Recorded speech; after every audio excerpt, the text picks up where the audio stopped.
Hi,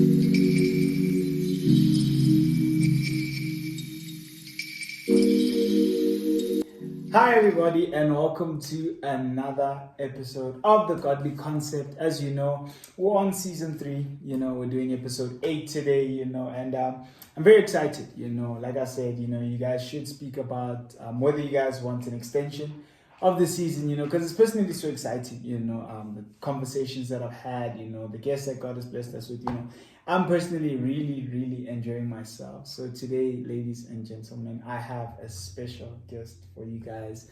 It's actually my elder sister. For those of you who didn't know, ma'am, please introduce yourself.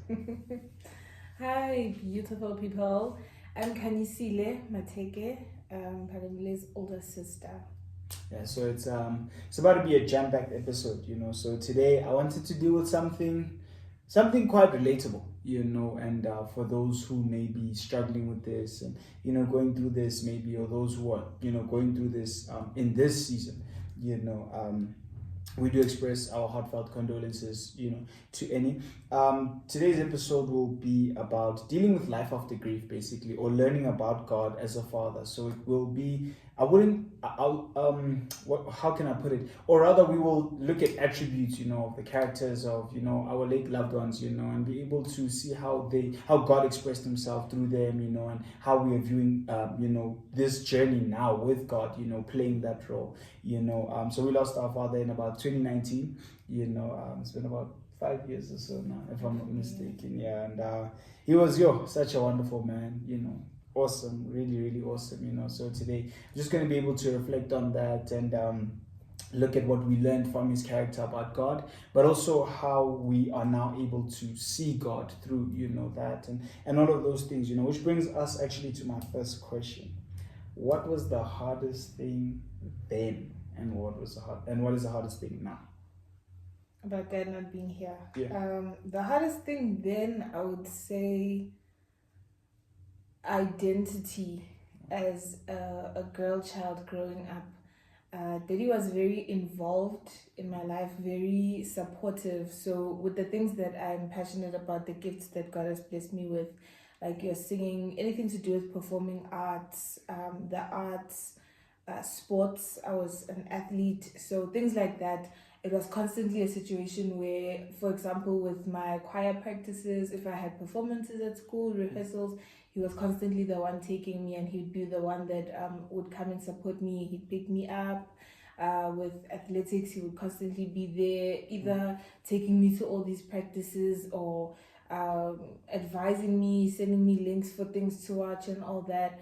But also another thing with being a girl child and the role of a father, you get a lot of your identity, a lot of the love that God shows us. That's the first point of contact that we see. So at the time, I experienced a lot of wanting to look for who I am outside of, okay, now Dad is not here.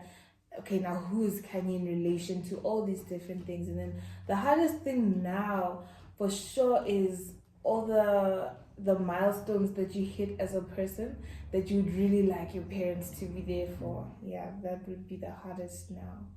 And I think that's actually one interesting thing. I had a bit of an identity struggle at some point, but then I wouldn't say, I think that was really trying to navigate, because I saw a lot of things, a lot of different emotions that I felt and things like that. And you get to see what life really is like without a father, because when your father is there, everybody's nice and everything is good and whatever it is. It's like when your father, is then taken away, you get to see the raw reality of everybody's character and things like that. And I think it was the most shocking and the most scary thing, because people that I saw around him and humble and everything, it's like, now that he's not there, it's like, okay, this is what it is. So it was a real struggle, trying to navigate from that, also struggling with letting people in that time, because when we went through the hardship before we lost my father, like there were not a lot of people around, it was quite hard, so trying to navigate through that was the toughest thing ever, because you would never let anyone around you, and you then don't know whether, okay, a lot of them came from God and they were there to play that role of support, or so you may find that you missed out on what you were supposed to learn in that time. So I think for me that was the hardest thing then. Hardest thing now, I wouldn't say there's anything hard now. I think about last year, it was more or less like, yo, like, what am I doing? What is happening? Because it was just all that pressure, that you're looking at, and so many expectations and things like that. And I was like, it was almost as if you just needed that guidance or somebody to carry that weight for you, to like, hey, you take care of that, I'm gonna sit here, I'm gonna heal, and or let me feel it with them, rather than being there and everybody's looking at you now to go, okay, what next, so I think that was the hardest thing, for me. What would you say you learned about God's character through him? Your dad? Yeah. I learned to be selfless. I was actually sitting with a few friends recently and we were talking about it, and the one thing that I remember like very distinctly about Daddy is in the times where it got really hard and the doctors said all they could do was give him pain medication to numb the effects of what he was going through. There was no cure, there was no remedy or whatever.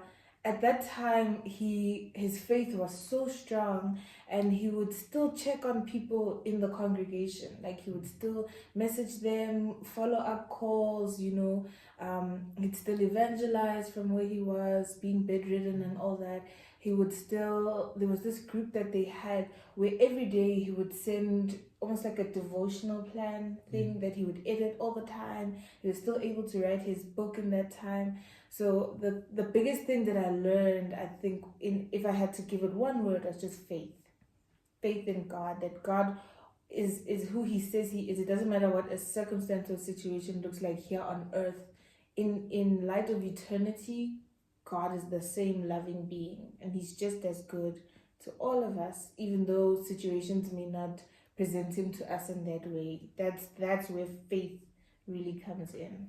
It's actually a really, really interesting take out, in a sense that it's so funny. I was actually thinking about it the other day, that I remember there was a point where he was at his like lowest, and it was, I think, the hardest, and it was a point where really you would think it was over that day, and he's there encouraging all of us, like, no, I'm gonna be good, I'm gonna be fine, and it's like, like we are the ones who are like acting out and everything, but he was going through the physical effect of that thing, and you look at the fact that, he's now encouraging us and things like that. So it was very interesting to see how kind he was, and how, present he was, how forgiving he was, even in that time, because there was so much, I'm sure there are times where you ask God, okay, God, why are you allowing me to go through this? What's the point of this?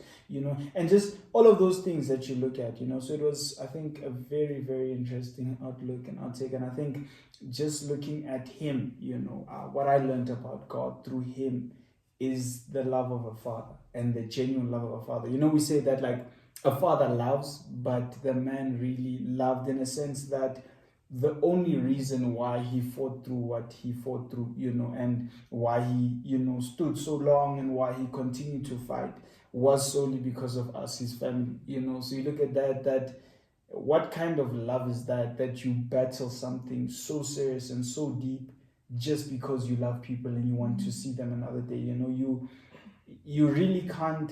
I don't know what it would take to get a human being to that stage where they love like that, So if I look at that love, I know that it still can't compare to the love of God, but I know that there is no greater love that I will ever see from anyone that compares to that kind of love, that someone would fight to see another day just to get through you, just to get, to see you, reminding me even of the love of Christ, that he took the cross, for each and every single one of us, and he says that greater love hath no man than this, that a man lay down his life for his friends, so you learn, about the nature of God just through people in an everyday sense. What is the advice that you would give to someone going through a season where they've just lost someone? Like, what is that one thing that you would say, this is my advice to you?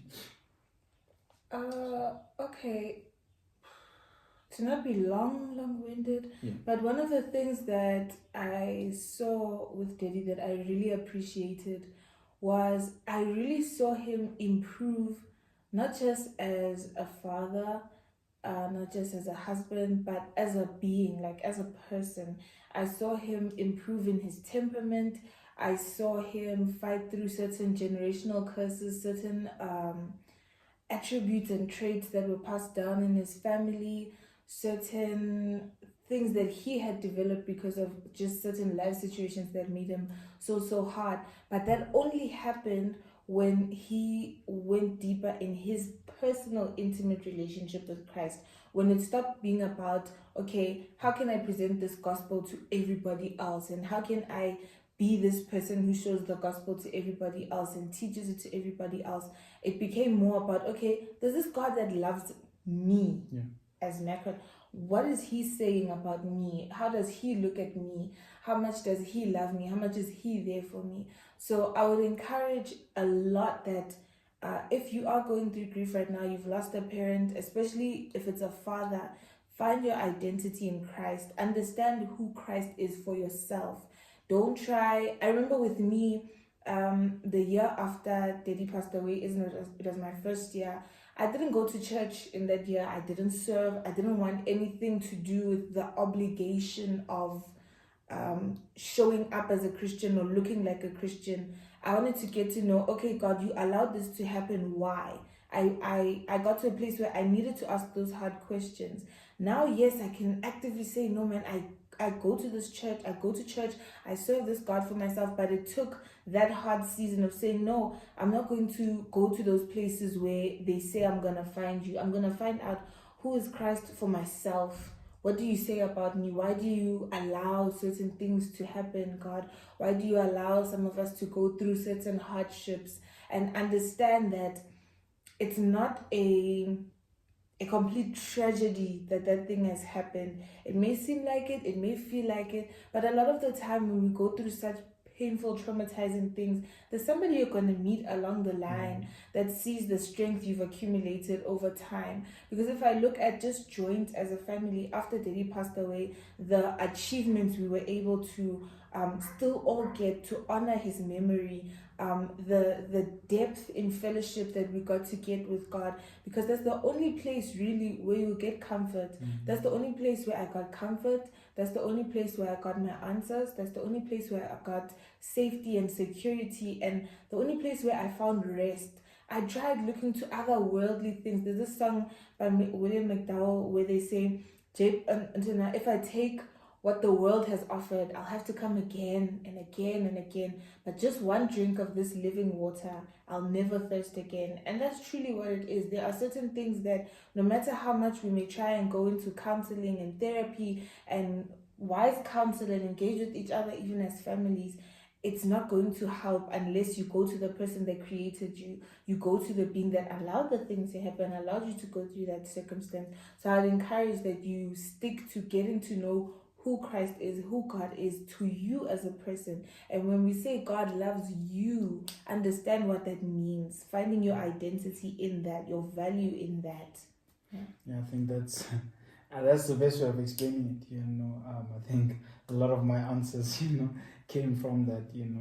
I think my biggest or best advice to somebody is, don't look for that healing in the world. You won't find it. Don't look for it in people. You won't find it. But go back to God, because there's a lot that God is going to have to deal with. Along the way, I struggled with then looking for that love of a father, and you look for it, and because like, how do I put it, like, there's no person who will like be there like that. There are people that are there and that are always there and that have always opened that opportunity to be like, hey, anytime you want to talk, come and talk and things like that. But I mean, in a sense, that like maybe there's little small bits of things that you want to do, yearning for that love of a father, and you can't really reach anyone like that, because I mean, you get, so just looking at those things that go to God about these things. It's important to not find that comfort in worldly things, because these things demand, and they affect you more than they will bring healing, speak to someone, speak to people. I think that's the one thing that people actually need to understand, that when you're going through grief, you isolating yourself, it does more damage than it does repair anything or fix anything. And the best way for any human being to heal is to talk, like no matter what the situation is, because even if we were to weigh options, to look at somebody who has kept quiet all their life, and you look at their character and the way they react and the way they portray themselves and things like that, you start to see a lot of anger and frustration, and just bursts out, like outbursts of anger rather, and you look at somebody who was able to be like, you know what, this happened, but let me talk. And it's not always that God will want you like to specific, like to be in his presence alone and say, oh no, God, this. Of course, that's the main thing. But what I'm trying to say is that he will place people around you as comfort. And it's important to open up to those people, to speak to those people and things like that, because that's how God expresses himself. Sometimes he'll express himself, in your secret place where it's just the two of you and you're like, God, this really hurts. This is really painful. And sometimes, it will be a thing where maybe you open up to him and you tell him how this feels and all of that. And then he places and sends people around you who will be able to help you understand what you're feeling, but move forward from there, because we all need that pillar of strength in different seasons. It's not that any man can stand on his own strength. Yes, God gives us strength, but sometimes he gives us strength through people, being able to carry us. You see that with Moses, when Aaron and Hur carried him, when they were in the battle during that time, for them to have the victory, he had to have people around him as pillars of strength to, carry what he had to go through. And coming to our final question, what is the nicest and hardest thing about God, like taking the role of the Father, in a sense of God being spirit, and us, we had a physical father, okay, of course, now the transition, in that, what is it like for you? Well, I'll start with the hardest. All right. The hardest is, it is hard to physically not have a father be there. Wow. It's very challenging. It's so much more, I think, relieving to have a dad there to say, because I remember with Daddy, a lot of the time, I could easily just go, even when he was sick and bedridden and whatever, I could just go to the room if I was not having a good day, or it was just hard, maybe something at school didn't make sense to me, or I didn't understand what was going on in life. I could just go there and lay on the bed next to him and have a nap. Or having somebody that... even with as hard as Mama was working, sometimes just having another person to say, no, I'm going to go ask them for this. If I want to go to the mall, if I want to do this, if I need this for school or whatever, let me not strain Mama. There's somebody else in a financial sense that can also be there. Also, just having an active father who loves God, that you can continuously go to and learn about this God, because you can't speak about life and not speak about God. It just... It doesn't make sense. Yes, that's where life flows from. So having somebody who could teach me and guide me in those things, and also encourage me to say, no, go seek out this God for yourself. I will guide you, yes. I will teach you, yes. However, I'm not going to present him to you, allow him to reveal himself to you. What else would be the harder thing? I think for a lot of the time, I think I found value in myself in thinking that, because I'm in a relationship, or because this person would like to marry me, that's where I have value. That's where I'm a person of worth. That's where I'm a person who has an opinion, or with an opinion worth saying or worth having. That was hard for me. That was really, really hard. But the nice things, or the I think the upsides to that transition of having God as a father is, I think, yes, if Daddy was here, there would have been those things where he helped in terms of me realizing that I'm so valuable, even without a man beside my side, without certain qualifications, without I don't know, just those extra things, Yes, it would have been perhaps a thing where he could have reached me, but I don't think he would have done it as quickly and as effectively as God has done. So the upsides to that transition of having God as a father is I know now that it doesn't matter who is beside me. I have so much worth and hope, so much value within myself. Daddy couldn't make me whole. He was just a human being, just like you and I. And so in God, I found wholeness.